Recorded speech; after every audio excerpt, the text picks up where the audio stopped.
Magandang umaga po sa ating lahat.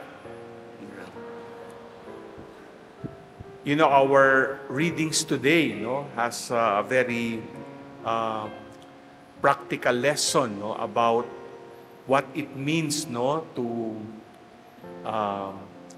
be stewards of the blessings given to us by God.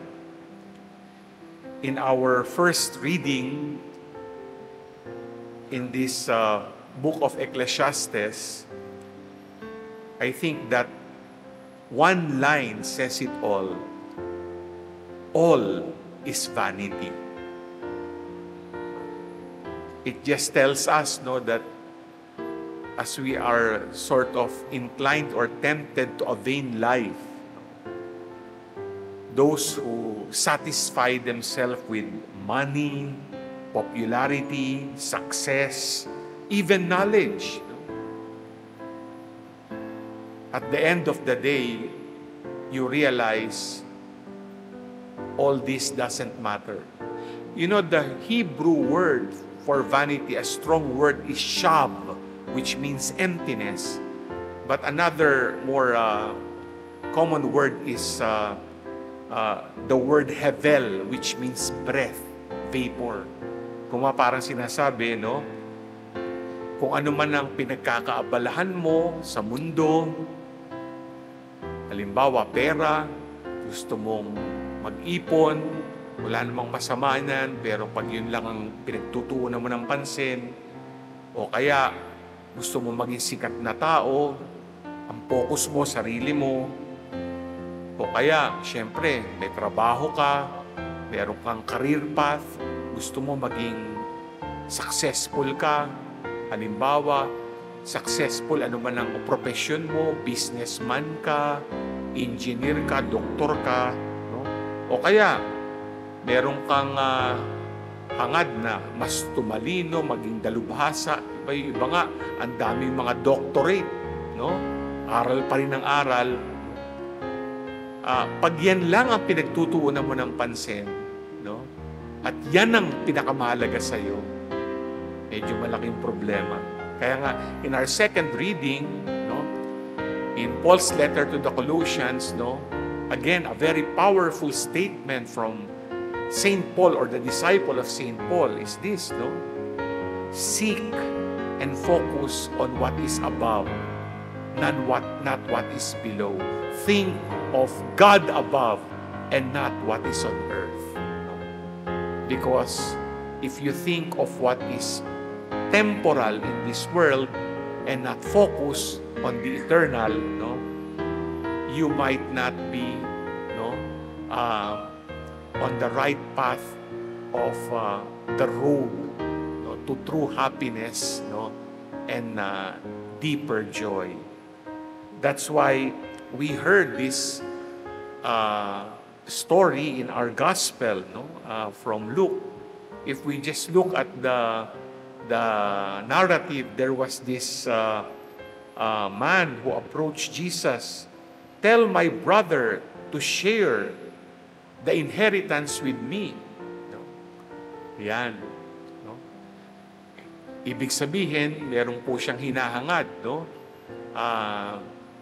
Baka hindi pa tama yung hati ng mana.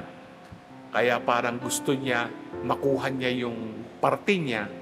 O kaya, di natin alam kung talagang kwento, baka mas gusto niya, mas malaki yung parte niya. Di ba? Ang kwento ng mga mamanahin, medyo malala ngayon. Buhay pa ang magulang. Iniisip na ang mana. O merong iba, mas makapal ang mukha. Di ba? Kasi buhay pa yung magulang, hinihingi na ang mana. At gusto niyo pa ng mas malala, may mga kwento, buhay pa yung magulang, at alam nila mayaman sila, at parang nararamdaman na hindi tama yung partihan, idinidemanda pa ang mga magulang at kapatid dahil hindi magiging maayos ang hatian ng mana. Imagine, And that's why the Lord says it's very clear, beware before warned of all forms of greed. Yan po yung kasakiman, di ba? And the Lord even mentioned this parable of the rich fool. No? Merong isang mayaman, di ba? He accumulated a lot of wealth through his barn. Sabi nga niya, he produced a bounty harvest so that later on, given what will be the proceeds of this will secure him happiness, perhaps lasting satisfaction. Kaya nga sabi nga niya, kaya niya gagawin yun kasi I will make sure that when I have stored all this,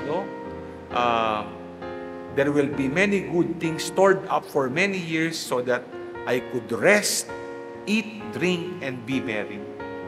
Reading again in between the lines, perhaps he was only thinking of himself given all his riches. But what did the Lord say? You fool!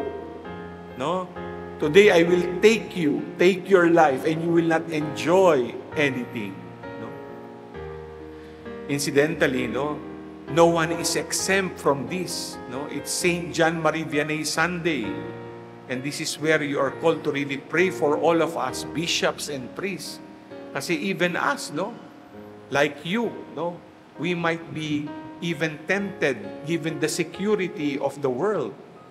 Let me share to you a true story. I was in the US, and there was this priest who shared with me. There was an American priest, who, in a way, worked hard, in different missions, Naging military chaplain siya. Pag nag-retire ka dun, may pension ka, di ba? Nag-work siya sa federal government. Naging prison chaplain. O di may pension din siya. Tapos, syempre, pari siya ng isang diocese. May pension pa siya. Tsaka doon, may SSS din. 4 ang pension. So, he works so hard, so that he can ensure that when he retires, given all his pension, like perhaps this man, he could rest, eat, drink, and be merry. And this priest shared with me, Bishop, kawawa naman ang nangyari dito sa pari. What happened? Well, just when he was about to retire, he got a terrible illness and until now is bedridden. He did not even enjoy his retirement.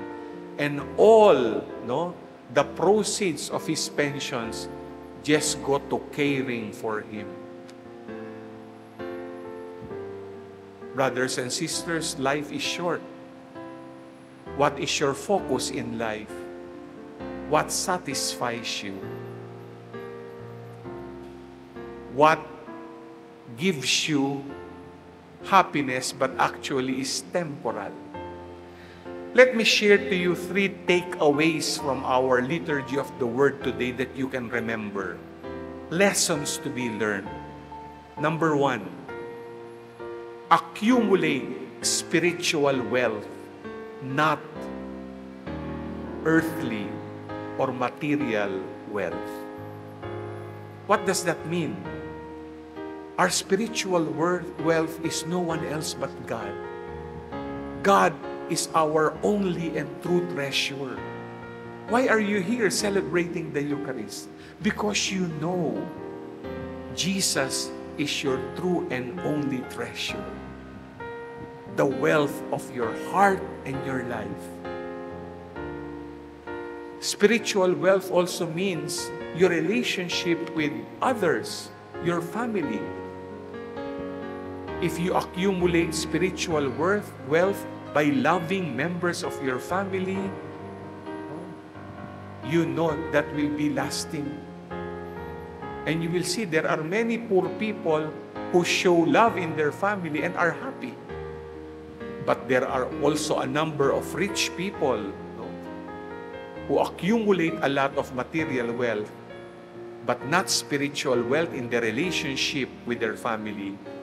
And they are lonely. And they have a lot of problems in relationships with members of their family. They are not happy. And of course, if you talk of spiritual wealth, it means also serving God and the community. Di ba? Kaya ibang mga nagsiserve kay Lord, they feel an inner joy, an inner fulfillment that not even their secular work can offer. When they volunteer for work in the church, they have a deep fulfillment, di ba? But they're also working outside. But there, you are paid every 15th, 30th. Accumulate spiritual wealth, not material wealth. Number 2, have a grateful heart. This is an important takeaway because basically it recognizes that when you look at your life, we can just have to count our blessings. Marami po tayong blessings sa buhay. Our life, people around us, even our education, our job. We have many blessings. Be grateful to God. Now, why do you have to have a grateful heart? Because it is a recognition that all your blessings are not yours. They actually came from God. Kahit pinaghirapan mo, dito sa gospel, siguro sabi nitong rich fool, pinaghirapan ko naman to eh. Pero hindi niya naisip, yung buhay niya galing sa Diyos. Yung talento niya, kaya siya yumaman, galing sa Diyos. Diba? So, akala niya lahat gawa niya. Pero pag nagpapasalamat ka, ano sinasabi mo? Nire-recognize mo na lahat ito ay biyaya galing sa Diyos, hindi sa iyo galing. So always have a grateful heart. You know, when you wake up in the morning, just thank the Lord. Lord, I'm alive today. Thank you for this gift. Whatever you receive throughout the day, whether it be joys or pains, thank the Lord. Because these are what God has made you experience to become a better person. Finally, be generous to others. Diba? Be a generous and cheerful giver. Diba, dito sa parable po natin, ano nangyari? Sabi niya, I will put all my harvest, the bountiful harvest in my barn. This is mine. He was not thinking of others. He was only thinking of himself. But you and I know, whatever blessings we have, since it is not even ours, it belongs to God, must be shared. Maganda nga isipin, when you accumulate so much, when is enough enough? We look at our own lives. True. When you're young, you build up many things to secure yourself. Minsan gusto mo, di ba? Pag medyo may pera ka, may maganda kang trabaho, meron kang pamilya, gusto mo makabili ng malaking bahay. Pero dadating ang time, yung malaking bahay mo, pag okay na sa'yo, pag tumanda ka, may arthritis ka na. Ang gagalawan mo na lang, maliit na kwarto. Tama ho ba? Diba? Kasi ang sakit ng tuhod mo, hindi ka na makaakyat man lang doon sa second floor ng bahay mo. Paano pag medyo tumanda ka na magkasakit ka? Hindi na kwarto ang gagalawan mo. Nakahiga ka na lang sa kama. O kaya, pag medyo na itatayo ka, ilalagay ka pa sa maliit na wheelchair. O paano pag namatay ka? Sa ataol ka na, lalo lumiliit, kahon na lang. Di ba? O pag nagpa-cremate ka, lalagyan na lang. Brothers and sisters, you look at what happens, whatever you have built up for yourself or even saved for yourself, yes, there is enough for us, but there should be also generosity because there are many people around us in need. Be a generous giver to others. 3 takeaways from our readings today. Accumulate spiritual wealth, not earthly riches. Have a grateful heart because as you count your blessings, you recognize everything belongs to God. And finally, be a generous giver because you know there are things God has given you that is enough for you to live. There are many people around you who are in need. Be a giving person. Because once you do that, you also become happy with inner joy. Amen.